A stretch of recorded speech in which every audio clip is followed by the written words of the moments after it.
Hello जय हिंद दोस्तों, स्वागत है आपका आपके YouTube channel top match GS में। आज हम लोग पढ़ने वाले हैं बहुत इंपॉर्टेंट चैप्टर दिल्ली सल्तनत से संबंधित रजिया सुल्ताना। आज हम लोग रजिया सुल्ताना से संबंधित चीज़ें पढ़ेंगे, ठीक है।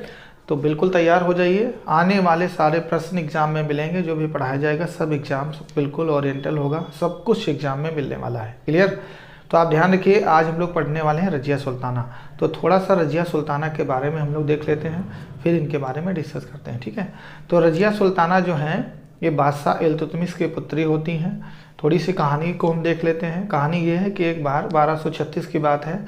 1236 में ग्वालियर अभियान के समय रास्ते में इल्तुतमिश बीमार पड़ गया, और जब बीमार पड़ गया तो उसने दिल्ली संदेश भेजा अपने पुत्रों के पास कि आप आइए, मैं बीमार हूँ, थोड़ा सा सेवा करिए, ठीक है। तो उसके कोई पुत्र उससे मिलने नहीं गए, इसलिए कि अगर मैं मिलने गया तो कोई ना कोई दिल्ली पे कब्जा कर लेगा। इसलिए जब कोई पुत्र उससे मिलने नहीं गया तो उनकी पुत्री रजिया सुल्ताना जो है वो अपने पिता से मिलने वहाँ गई, और जब मिलने गई तो उन्होंने वसीयत में और वहीं पे घोषित कर दिया कि अगला जो शासक बनेगा वो रजिया सुल्ताना बनेगी, क्योंकि वो मिलने गई, उससे वो प्रभावित हुए और उन्होंने अपनी पुत्री को दिल्ली की शासिका बना दिया, घोषित कर दिया, ठीक है।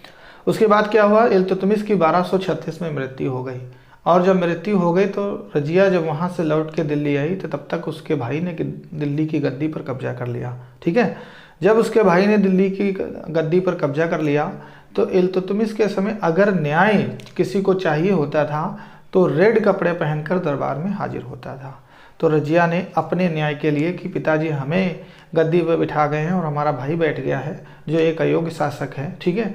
तो रजिया ने क्या किया, रेड कपड़े पहने और फ्राइडे के दिन, ठीक है, वो आई दिल्ली दरबार में और उन्होंने गुहार लगाई कि मेरे पिताजी देखिए वसीयतनामा है, ये हमको लिख कर दे गए हैं और हमें इस दिल्ली का शासक बना गए थे, और ये एक अयोग्य मेरा भाई को तो गद्दी पर बैठ गया है, ठीक है। तो वहाँ के अमीरों ने उसकी मदद की, ठीक है, और उससे के भाई को दिल्ली की गद्दी से हटा के रजिया को दिल्ली की गद्दी पर बिठा दिया।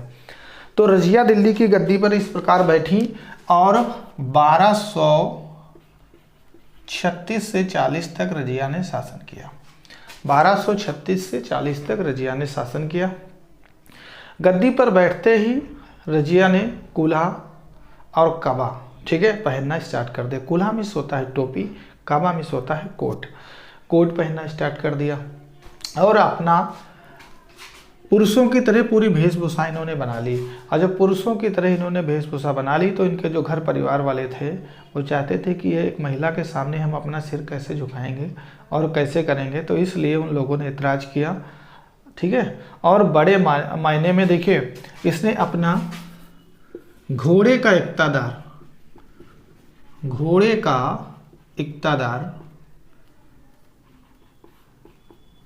इक्तादार इसने याकूत को बनाया था। किसको बनाया था? याकूत को। याकूत जो था रजिया को घोड़े पे बिठाता था। ये भी बात वहाँ के अमीरों को अच्छी नहीं लगी, ठीक है। और बिना खुले मुंह बिना पर्दे के वो दरबार में आ जाती थी, ये भी लोगों को अच्छा नहीं लगा। इसलिए बड़े पैमाने पर बहुत तेज़ी से सल्तनत में विद्रोह फैल गया, और जब विद्रोह फैल गया तो एक बड़ा विद्रोह हो गया। पंजाब के शासक थे अल्तुनिया, भटिंडा में उसने बहुत बड़ा विद्रोह कर दिया, और जब बहुत बड़ा विद्रोह कर दिया तो उसे दबाने के लिए रजिया स्वयं गई भटिंडा। और जब रजिया स्वयं गई भटिंडा उस विद्रोह को दबाने के लिए, तो उस विद्रोह को दबाते समय रजिया को गिरफ्तार कर लिया गया और अल्तुनिया ने भटिंडा की जेल में डाल दिया, ठीक है। और जब भटिंडा की जेल में डाल दिया रजिया को, तो जब ये खबर दिल्ली पहुंची तो दिल्ली में जो 40 दल था जिसे इल्तुतमिश ने बनाया था, ठीक है, उन 40 दलों ने यहाँ पे शासन करना प्रारंभ कर दिया। आपस में अपने विभाग बांट लिए, ठीक है, और यहाँ पे शासन करना प्रारंभ कर दिया। और जब प्रारंभ कर दिया तो ये सूचना जब अल्तुनिया को मिली, उसने कहा सारी मेहनत तो मैंने की और मुझे कोई पद नहीं दिया, सारे पद आप लोगों ने ले लिए। तो उसने कहा हम अब दिल्ली पे आक्रमण करेंगे, ठीक है। तो अल्तुनिया दिल्ली की तरफ आने ही वाला था, तब तक रजिया ने अपनी आखिरी चाल चली। उसने कहा अल्तुनिया हम तुमसे शादी करना चाहते हैं। तो रजिया और अल्तुनिया का विवाह भटिंडा में हो गया, ठीक है। और जब विवाह हो गया तो थोड़े दिन के बाद दिल्ली में फिर खबर आई कि रजिया ने अल्तुनिया से विवाह कर लिया है, ठीक है। तो यहाँ के जो अमीर थे या जो अयोग्य शासक थे उन लोगों ने मिलकर एक षड्यंत्र रचा और यहाँ से कुछ डाकू भेज दिए, और डाकू भेजने के बाद जब वो लोग वहाँ से पंजाब के भटिंडा से दिल्ली की ओर आ रहे थे, तभी रास्ते में कैथल के निकट 1240 में दोनों की हत्या करवा दी गई। ठीक है, किसके द्वारा? डाकुओं के द्वारा। 1240 में, कहाँ पे? कैथल। तो ध्यान रखिएगा, यही प्रश्न आपके परीक्षा में बनते हैं। तो रजिया सुल्ताना 1236 से 40 तक इसने शासन किया। घोड़े का इक्तादार याकूत को बनाया और इसने अपना विवाह ठीक है भटिंडा के शासक अल्तुनिया से किया था। अपना विवाह किससे किया था? भटिंडा के शासक, या फिर यहाँ पे लिख सकते हो पंजाब के सूबेदार। ठीक है, अल्तुनिया से अपना विवाह किया था और ठीक है विवाह किया था। घोड़े का इक्तादार किसे नियुक्त किया था? याकूत को। थोड़े दिन के बाद देखिए, जब विवाह हो गया तब ये दिल्ली की ओर आ रहे थे। तो 1240 में हरियाणा कैथल के निकट कैथल हरियाणा में डाकुओं के द्वारा दोनों की हत्या हो गई। डाकुओं के द्वारा दोनों की हत्या हो गई। ठीक है, डाकुओं के द्वारा दोनों की क्या हो गई? दोनों की हत्या हो गई। अब आपसे परीक्षा में प्रश्न कैसे बनेगा कि रजिया सुल्ताना ने कब से कब तक शासन किया? तो 1236 से 40 तक रजिया सुल्ताना ने शासन किया। इसने घोड़े का इक्तादार याकूत को बनाया था और ठीक है सिपा सलार की उपाधि भी दी थी। और अपना विवाह इसने पंजाब के शासक अल्तुनिया से किया था, जो भटिंडा का शासक था। ठीक है, 1240 में कैथल के निकट हरियाणा में डाकुओं के द्वारा इन दोनों की हत्या कर दी गई। क्लियर? अब देखिए, रजिया जो सुल्ताना है ये इल्तुतमिश की पुत्री थी। इल्तुतमिश, आपसे परीक्षा में पूछा जाएगा कि ये किसकी पुत्री थी? तो ये इल्तुतमिश की पुत्री थी और दिल्ली में पहली बार शासक बनी थी और भारत में इससे पहले कोई महिला शासक नहीं बनी थी। तो आपसे प्रश्न क्या आएगा? भारत व दिल्ली की प्रथम महिला शासिका कौन थी? और दिल्ली सल्तनत में भी कोई किसी महिला ने बाद में शासन नहीं किया। तो दिल्ली सल्तनत की प्रथम और अंतिम महिला शासिका रजिया सुल्तान थी और इससे पहले भारत में किसी ने नहीं किया था। तो भारत की प्रथम महिला शासिका कौन थी? तब भी आंसर क्या लगाएंगे? रजिया सुल्तान।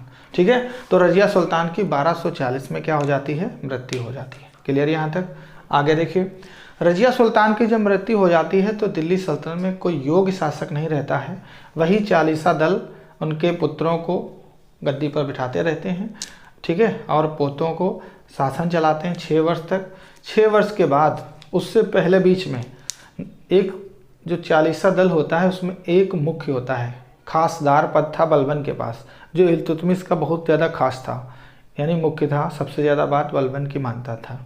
तो बलबन ने अपनी पुत्री का विवाह उसके पोते नसीरुद्दीन महमूद से कर दिया था। ठीक है, तो नसीरुद्दीन महमूद से जब बलबन ने अपनी पुत्री का विवाह कर दिया था, तब थोड़े दिन के बाद जब चालीसा दल थोड़ा सा वीक पड़ा, कमज़ोर हुआ, तो 1246 में उसने अपने दामाद यानी बलबन ने अपने दामाद नसीरुद्दीन महमूद को गद्दी पर बैठा दिया।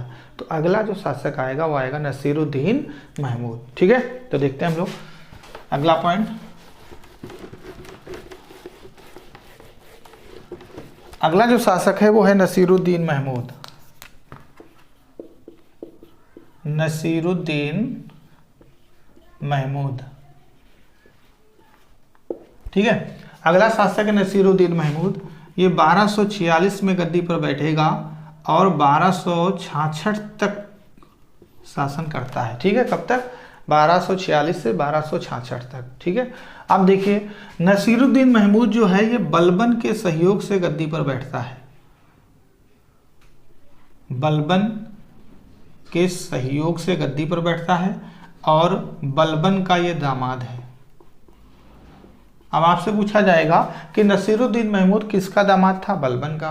किसके सहयोग से गद्दी पर बैठा? बलबन के सहयोग से। ठीक है, जब बलबन के सहयोग से ये गद्दी पर बैठा, तो गद्दी पर जब ये बैठा तो इसने बलबन को एक उपाधि दे दी, उलूग या उल्लूग। ठीक है, उल्लूग खां की उपाधि दे दी। कौन सी? उल्लूग खां की। अब आपसे परीक्षा में पूछा जाता है कि बलबन को उल्लूग खां की उपाधि किसने दी थी? तो नसीरुद्दीन महमूद ने। और नसीरुद्दीन महमूद किसके सहयोग से गद्दी पर बैठा था? बलबन। बलबन का दामाद कौन था? नसीरुद्दीन महमूद। इसीलिए बलबन ने अपने दामाद को आगे बढ़ाया और गद्दी पर बिठा दिया। 1246 से 1266 तक उसने शासन किया। और शासन करने के दौरान कहते हैं कि ये राज दरबार का कोई भी धन, कोई भी पैसा नहीं लेता था और सिर पे लगाने वाली जो टोपियां नहीं होती, वो टोपियां सीता था।